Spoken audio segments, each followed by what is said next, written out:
So we're going to run this to check for a long tool and a broken tool. There's the simulated broken tool there to replace that drill. This program's going to just drill some holes real quick and then check that the tool is still there.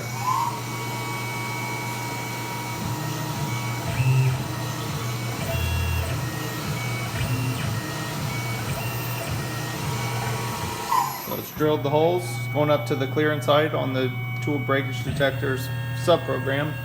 As you can see, it's been called there.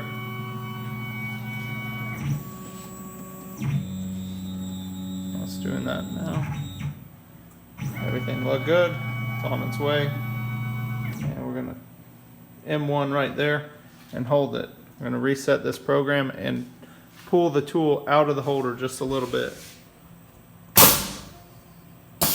So this is going to simulate tool pull out and that it will catch it. So same program, rerunning it, going to drill the same holes. The tool is now too long for its program tooling.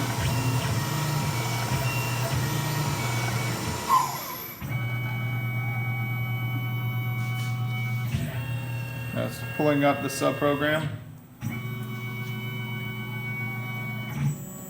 Checking it just like it does here, coming down, and it aired out a status issue because the tool is beyond its normal length. So we're going to reset this program and switch this tool out for one that is broken.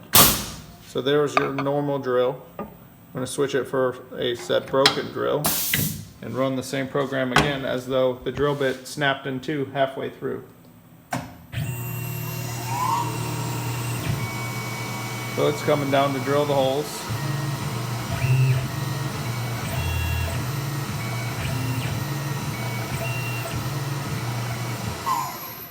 Then it's going to go over. The subprogram is pulling it up, and then it's going over and going to come down. And if it does not make contact with that because the tool is broken, it's going to fault out. Okay, and we have an error. The program has ended. And that is it, because the tool is broken.